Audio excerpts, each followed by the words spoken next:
Hello and welcome to the 90th edition of Ask the Coach. This is our fortnightly session where we bring you three coaches from the recruitment industry to share their knowledge, their opinions, their views on pre-asked questions.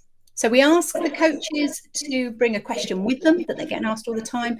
And then from our meetings and from our information, our training, actually it's been more specifically, we then get three more questions. And if the tech is with us, we will still all be here at the end. But Helen, come back on in a second. I'll introduce you last. I'm Angela Cripps, the MD of the Recruiting Gym.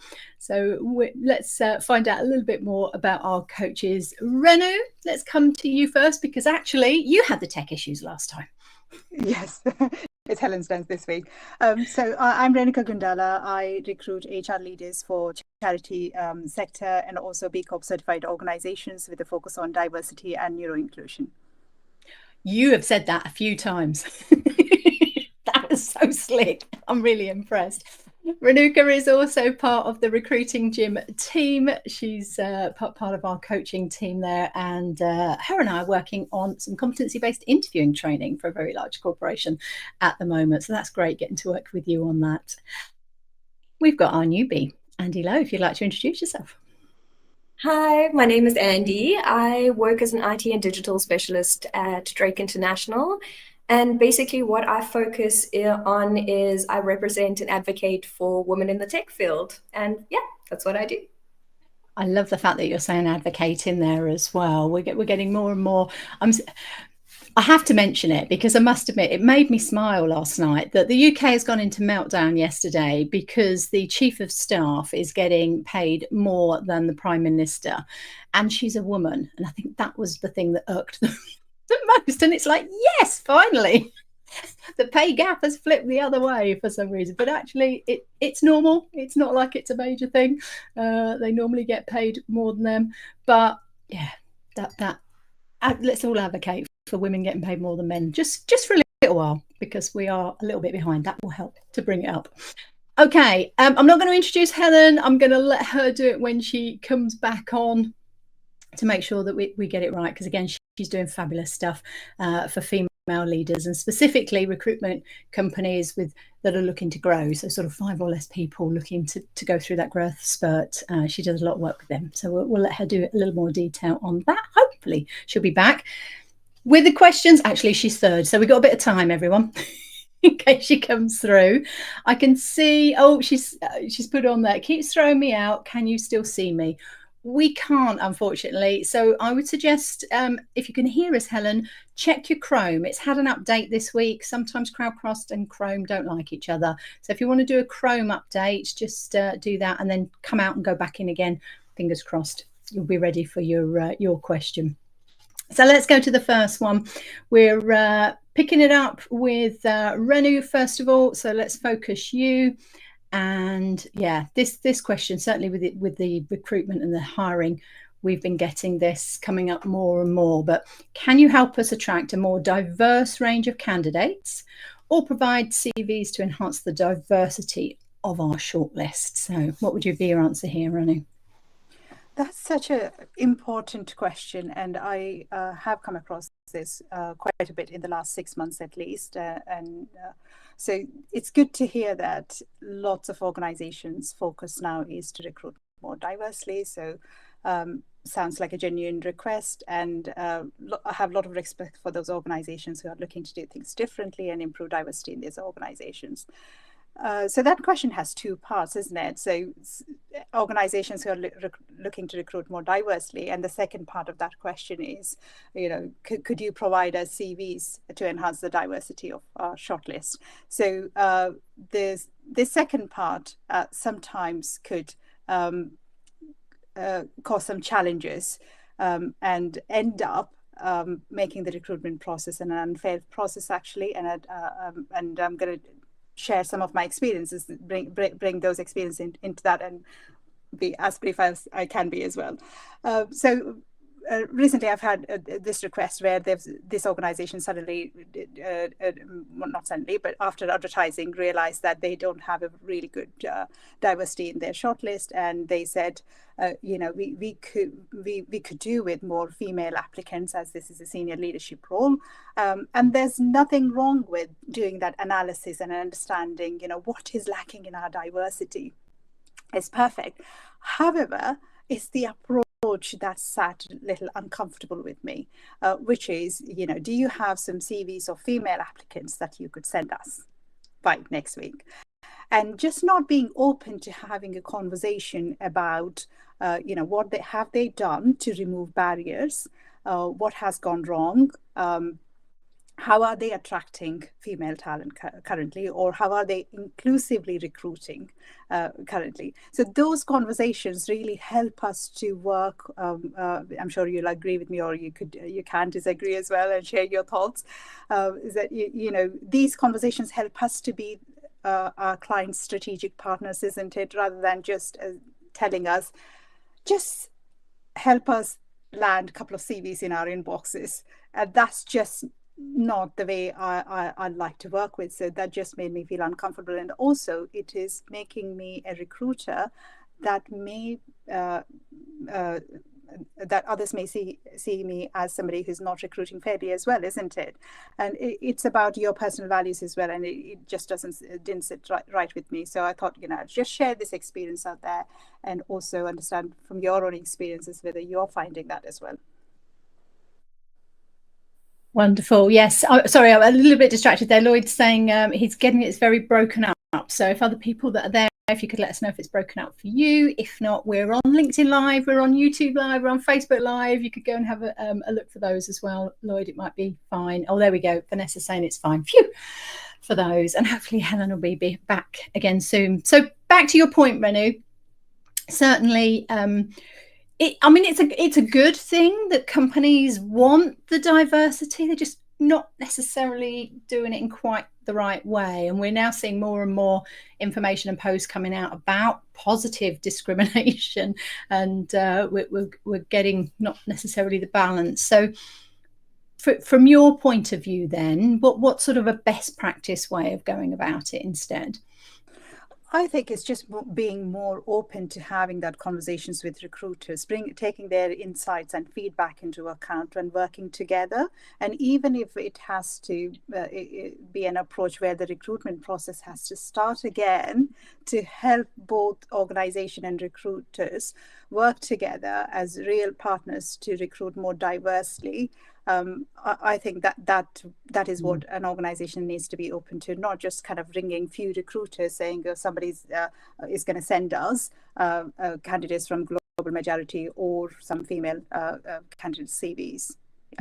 Yeah, no, really important there. Now this is something you have a passion for. You like you said, you recruit for charities and you do a lot of DE&I work as well, don't you? So we've got the links in there. If you want to connect with Renuka, then please click on her link and you can ask her more details about that. So thank you for that. Let's bring in Andi for the second question. So we're still on CVs. Actually, CV is a big thing at the moment again. So how can I tweak my CV to get seen by more recruiters and hiring managers, but also a yes, no on should I be using the open to work banner? Over to you, Andi. Thank you. It's a situation that has so many different angles when you're looking at it. There's different ways you can tweak your CV when you're looking at it. I get this question so often from my candidates, and I kind of start at the beginning and I go, okay, well, we need to break through the ATS because that's your first step to being seen by your recruiters, your hiring managers. Obviously, depending on the size of the organization and all of those things that go in between. But generally, the pieces of advice that I give, focusing around getting through the ATS, is very much around, keeping your CV clean, making sure that all of your information, it's clear, it's professional. I am one of the big culprits of this, and I love to make CVs beautiful and embellish them. But in reality, that's just not going to make it forward through to the ATS. It's all about that data. So we need to make sure that our data is speaking to the data that they're receiving from the ATS. So with that, very much it involves the kind of language that you're using. And in that, it takes a bit of work. And I know it's not for everybody, but CV spamming is not the way to go. Applying to thousands of jobs with one particular CV, that's not going to get you seen. You might be one of the lucky ones that gets there, but ideally, that's not how we want to work. You want to look at the job that you're applying to, making sure that your CV is kind of reflecting the same sort of information, the same sort of language, and that's what's going to push you through that final little bit of the CV. There's also a couple of things that I've noticed with my candidates in the terms of speaking about the language that we use, and that's about using positive and confident language. So when you're looking at your CV and you're saying things like, I'm just doing this, or I'm only doing this, that shows that lack of confidence. And honestly, I believe you should be confident in your value, confident in your own confidence, and push that forward. That needs to shine through on your CV. So instead of saying things with that I'm just doing this, or I'm only doing this, be I am doing this, or I have done this. And it's just those slight little shifts in language that really, really make it a big difference. Another one of the big tips that I like to give my candidates is giving actual contextualized and demonstrated examples of your experience. And this, there's actually another recruiter called Tim Wood. He focuses kind of in the game sector. And we all know they have their layoffs and all that nonsense that's going on at the moment. And he gives out a lot of advice. I highly recommend following him. But he has a little system in terms of putting your information on with your actual tangible experience, and he calls it the STAR. So with that, STAR is basically broken down. It's nice and simple and easy. And when you're looking at how do I put this campaign or the situation or this project that I worked on. So you start with situation. What was the situation? Next is the task, and what is the actual task or the responsibility that you're doing? You're looking at the next thing, which is action. So what did you do to actually complete this? And then results. So what happened in the end as a result? You look at all of those 4 steps, and that kind of just starts a nice little baseline for building out your experience, your contributions, and just giving that context. What I like about this as well is it also really highlights your soft skills. So it shows your negotiation, your problem solving, your strategic thinking. And these soft skills are just as important as hard skills when it comes to a CV. With that, I can honestly speak about CV tips for hours. And if you find that you do need a little bit of advice or guidance, please reach out to me. I could talk for days on this. But I wanted to end it off with there's this debate going around with the Open to Work banner. My personal opinion on this is absolutely. If anyone is telling you not to use it, they are crazy. That's a red flag. Write them off your list. My personal opinion is that it's there to be used. We're in a weird economic state at the moment.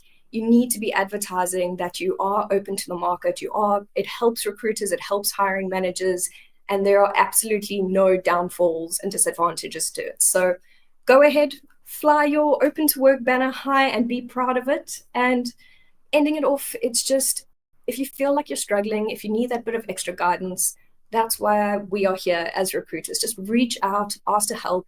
9 out of 10 times your recruiter is going to be happy to jump in. It might not be right away, it might be in a couple of days, but we are here to really help you with those little tweaks, get you through and help you put your best foot forward.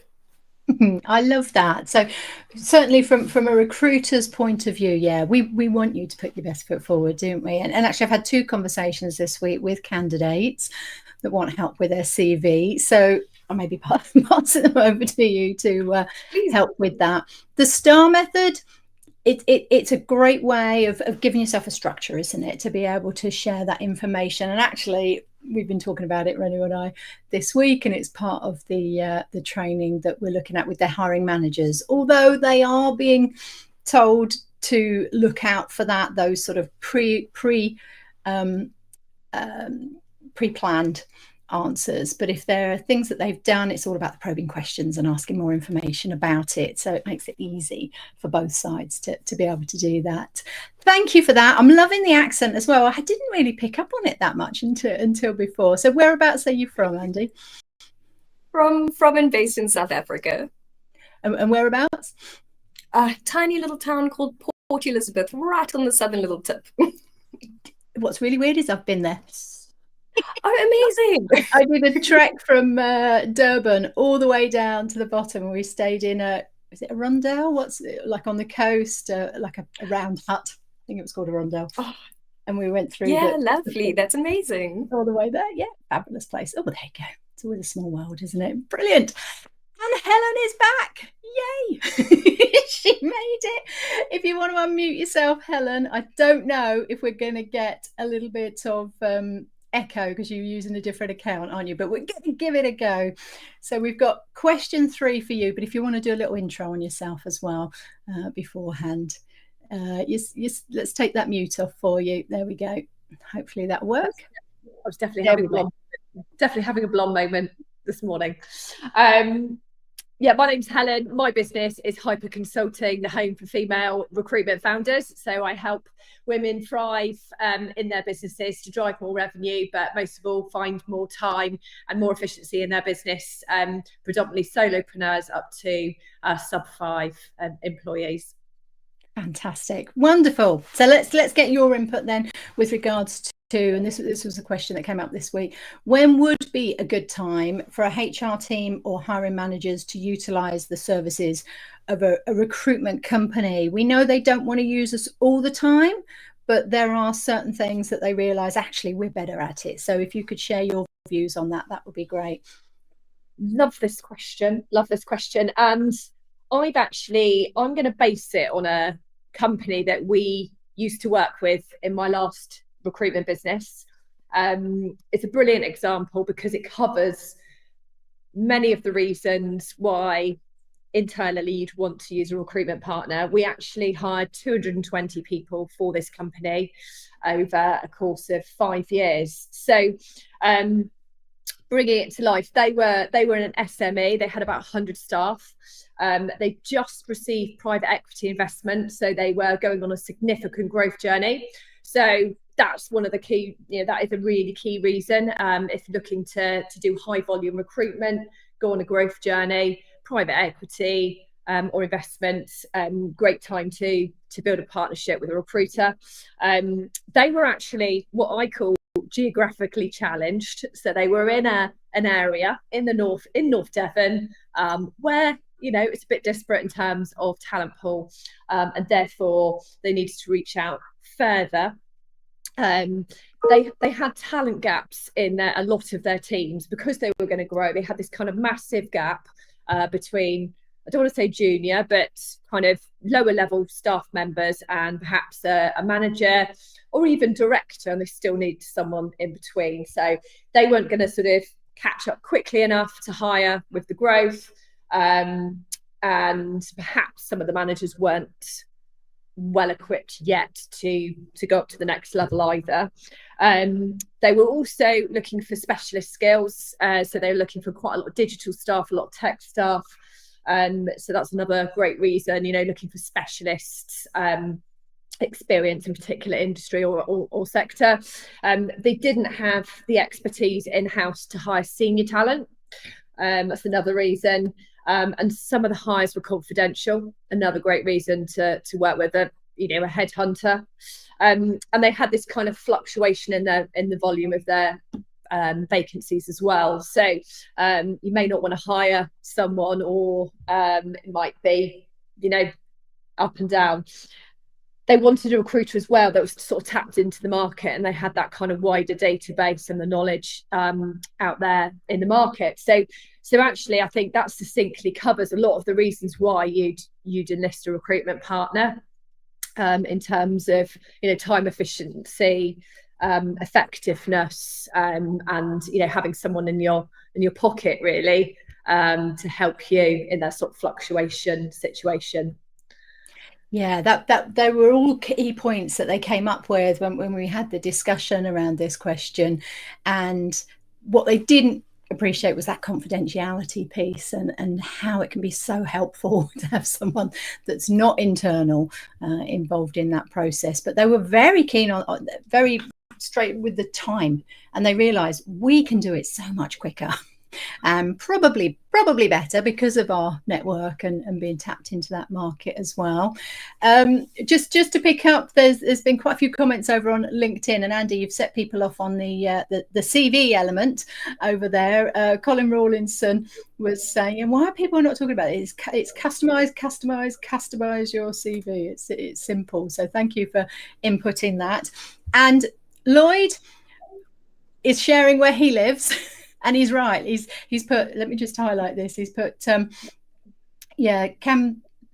see if the foreigners can say this. So you live in, I'm just going to say Gurkbaha, but Andy, is it in South Africa? Have you got? So our town actually went through a name change quite a while ago. So we moved from Port Elizabeth, and it's Gqeberha. I also cannot pronounce it properly, but I think that I'm a little bit closer there. What does it mean? It must have a meaning to change it to that. It's interesting because I'm not 100% sure of what the meaning is, to be honest, but there is a small settlement just outside of PE that's actually called Gqeberha. So it's kind of encapsulating the whole heart of the city and unifying us as one, and that's how I like to see it. No one can pronounce it, although Vanessa said she's quite impressed. But yeah, fabulous. Well, we're very international here. Let me just check on LinkedIn to see, because the comments weren't coming up. Now they'll all come up in one go.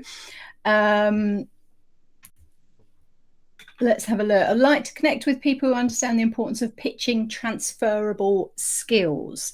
So actually that sort of links back to our situation with HR and working with recruiters, because what I've also found, those internal recruiters or HR, they actually learn a lot from working with the recruiter as well, and sort of pitching the candidates is something that they both need to do really well to make sure that the candidate gets in front of the hiring manager, or they're pitching it up to the next level for maybe the second interview and the details there. So do work with your recruiters, utilize some of their sales skills that they've got and their marketing skills to make you better as well. There's no reason why. We should be working in partnership. We should be supporting each other, and we should be helping each other as well. And Helen, you've said a lot of key things there as to the positives around working with recruiters. Really, really helpful on that. Okay, we're halfway through, so here's our chance to say thank you to Jobada for sponsoring Ask the Coach, our fortnightly foray into what's going on in the market and what help do people need. Right, question 4 then. Let's get Renu back on. So this one is, we're uncertain whether sharing interview questions in advance might disadvantage other candidates. Can you provide guidance on this? And again, had this conversation this week, whether we should or we shouldn't be. It is an important stage of the recruitment process, isn't it? And when we kind of talk about interview questions, we need to think about what experience do we want to provide for our candidates? And if a candidate has requested interview questions, there's a reason why they have requested. It might be because they consider themselves to have a disability and they need that support. It will help them to have the questions beforehand. To some candidates may struggle with holding all the information in their head while they're answering, so reading them in advance, processing that information will help them to answer and relax a bit more and give it a best go in the interview. So it's actually a really, really helpful practice.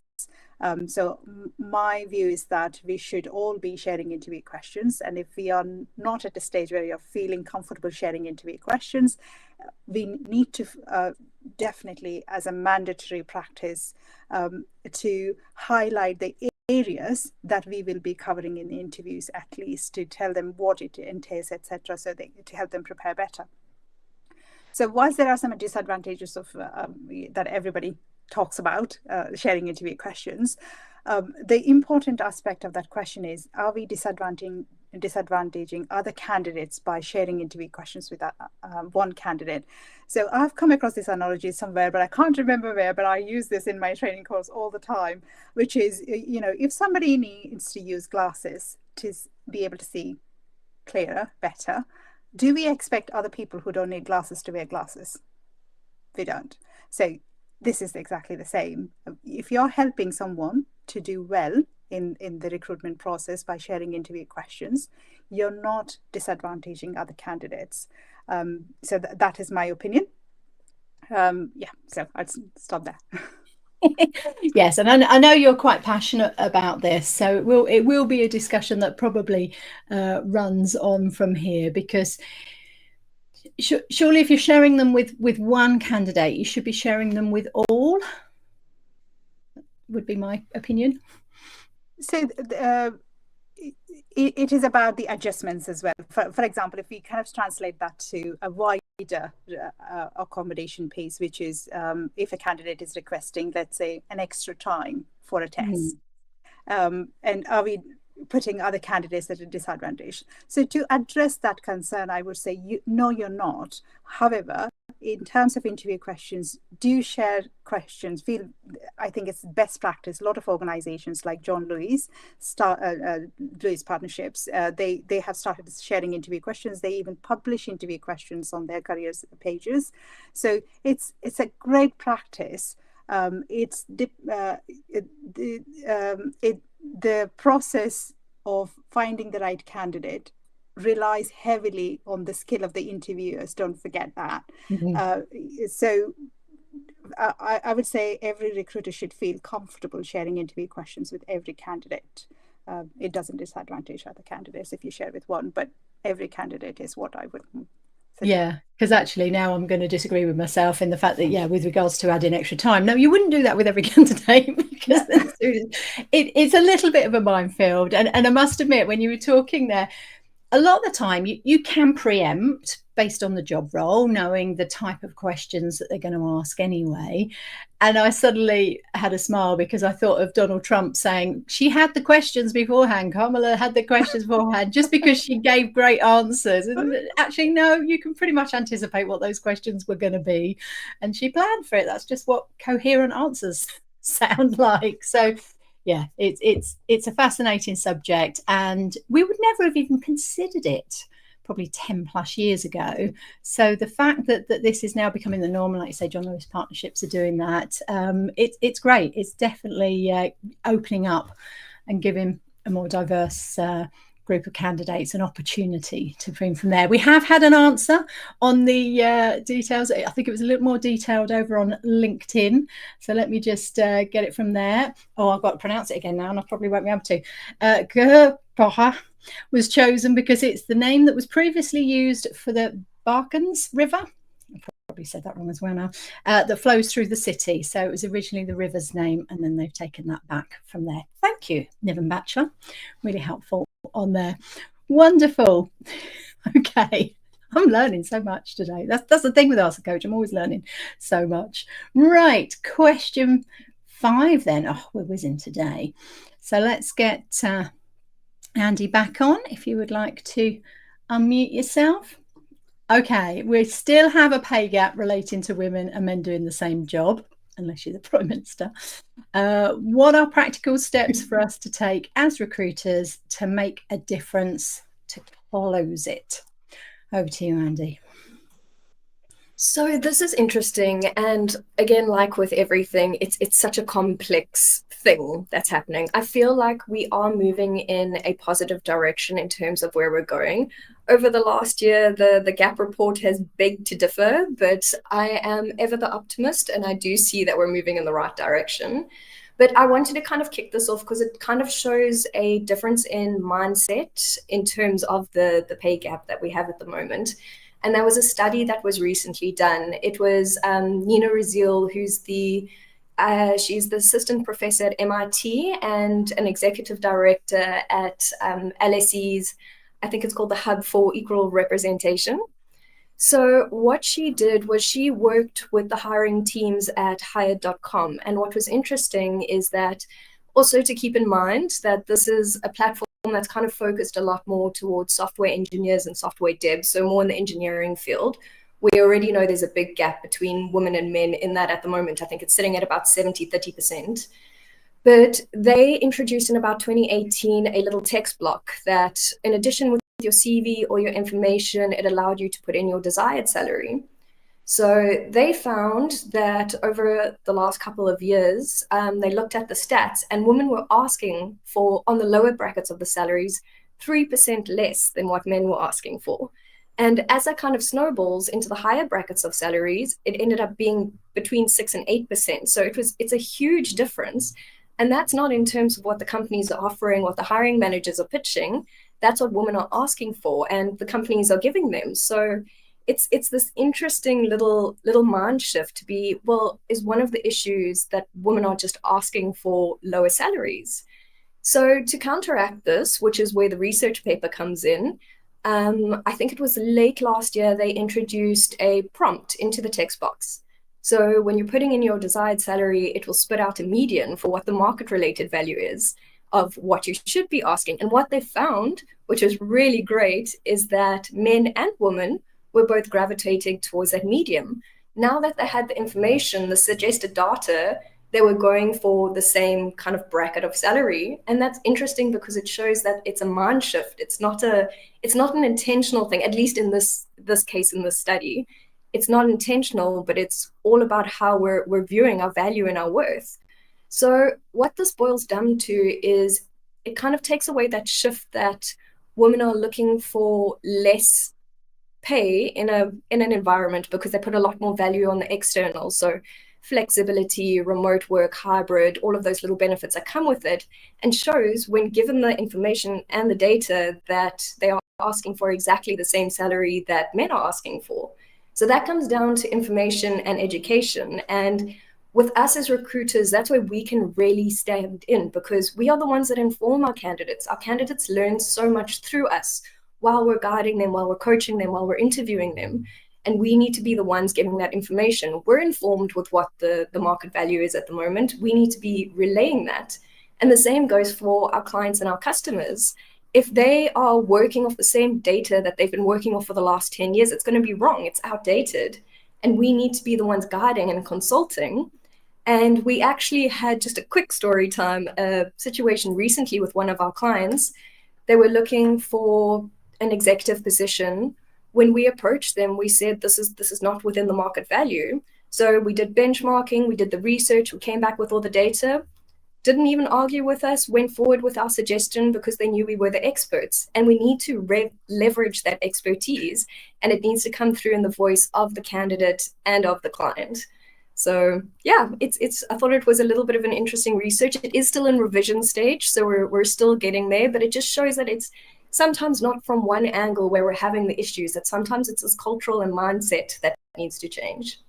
Well, it makes total sense to me, because if women have always been paid less, then of course that's their understanding of what their worth is. So when they move, they're going to be asking based on that. And we had a quite a heated discussion last year with regards to, should we be asking for people for their current salaries? And we've ended up saying, no, make salary history, hashtag make salary history. We'll get that in there. It's Joe Phillips, one of our trainers, is promoting that, because women will lowball themselves, because that's her understanding. So I love that they're putting in the market knowledge so that they can then base their answer as to what they're looking for on that. So let's all do that.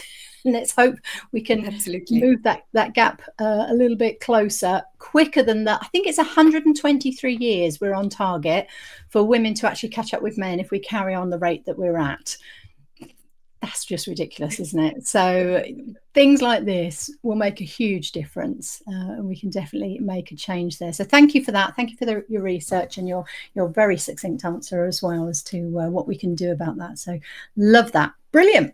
Okay, on to our last question. And I think, yeah, this was something that came up, and there's quite a few people in this situation at the moment. So let's just get Helen's input on this. Should employers be concerned if a candidate with senior leadership experience is available for immediate hire? That's one of the people that I'm helping this week is in that situation. Really good question. The answer is yes and no.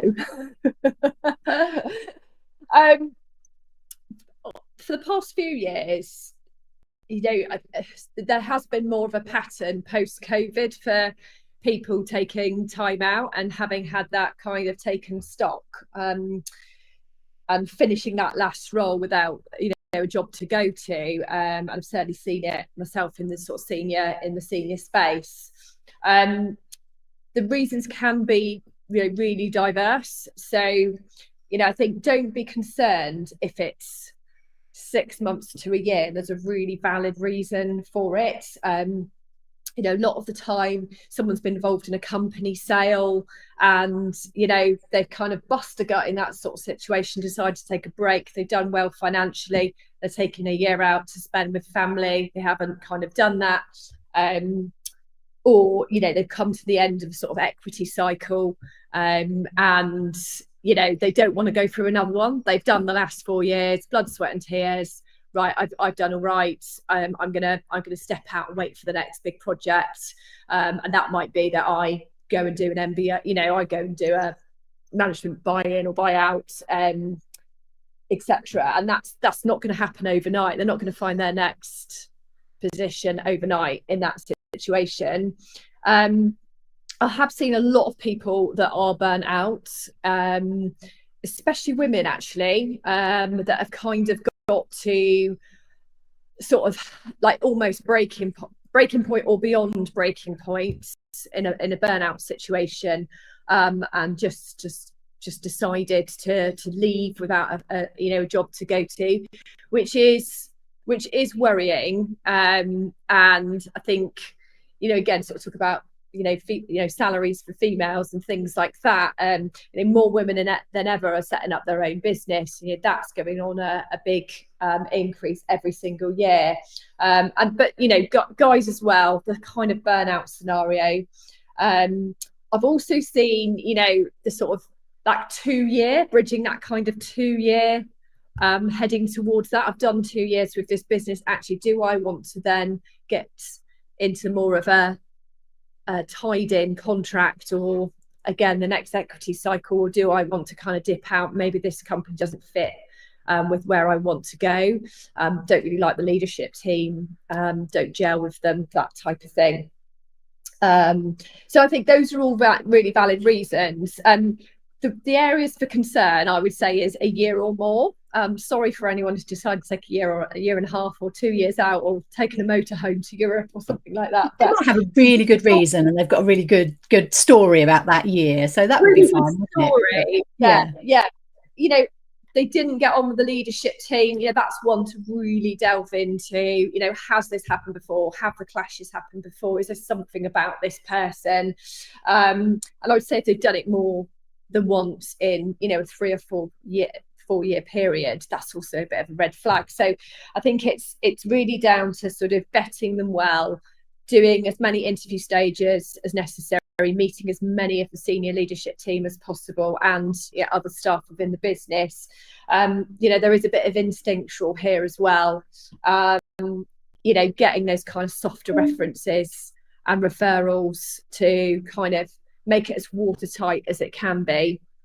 I think if there's still that kind of question of doubt, then you know, you either investigate that or you park it and decide to refresh the search and start again, no matter how painful that is, because it's a big investment to hire someone on a big salary. So yeah, lots to unpack in there, but certainly with regards to people's stories, they're going to have more interesting reasons, aren't they, at that senior leadership level. And what I mean by that is there would have been some thought behind it, there would be some logic behind it, if they have had a big break, and that certainly financially, those of us that always have had to work, it seems a bit weird when people take time out and don't work. And certainly those of us that are ambitious really struggle to understand someone that wants to take a step back and a step down. And you think, yeah, that might not make sense to people, but of course we're all different. We've all got different scenarios and their personal circumstances. I think we're probably more open to it now, the last 4 or 5 years since COVID, because so many people did take a step back and move and work wherever they want. I mean, I've got so many friends now that are in the south of France, in Spain, they just all went and bought these fabulous places, realizing I can work anywhere in the world. I don't have to be in London, and therefore, yeah, they've adjusted their life based on that. And I think we just need to take that into account a little bit more, don't we? I think there's a lot more flexibility. People are looking for more flexibility, and I think it's much more acceptable now to take that break. You've still got kind of the old school view though that just can't get their head around it and can't understand it just because simply they wouldn't do it. Yeah, because they're not like me. But again, we're back to our diversity. Renu, did you want to add something into that?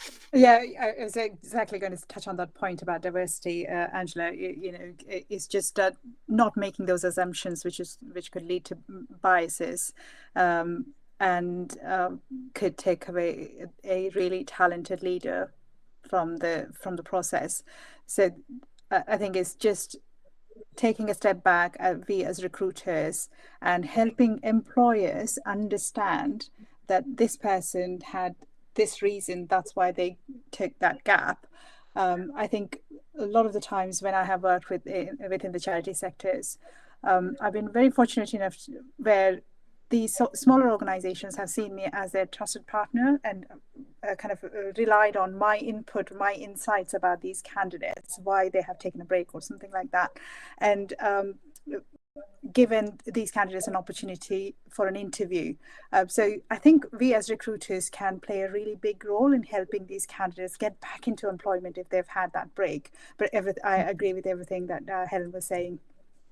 Yeah, helping them to hone their answer to it and to really believe in what they're saying, I think makes a big difference, doesn't it? Because they're going to get asked all the time.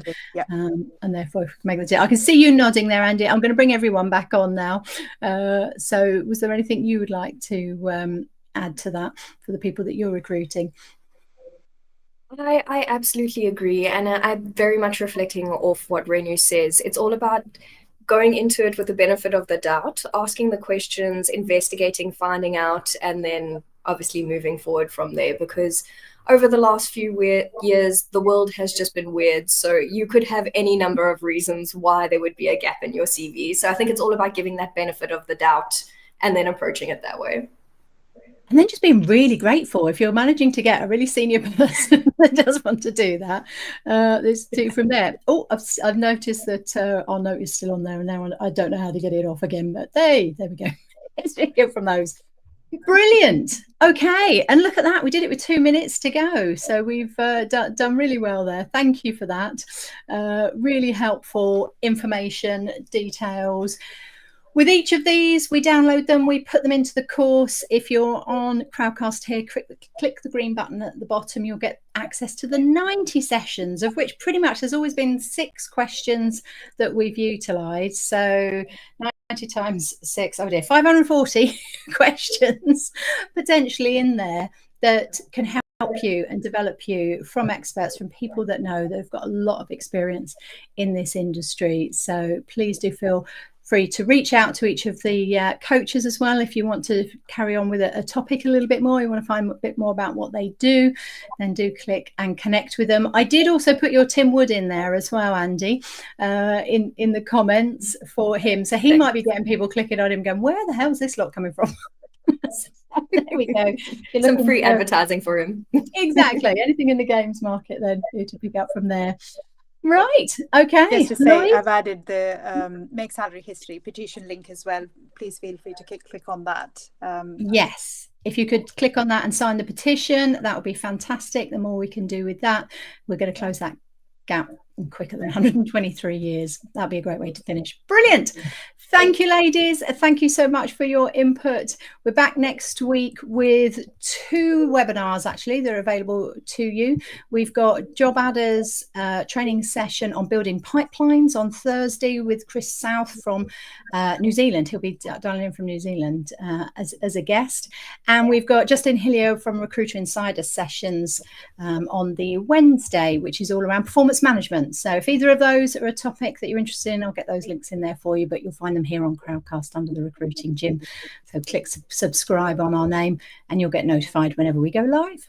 Thank you so much. Have a wonderful weekend, ladies. Thanks, everyone.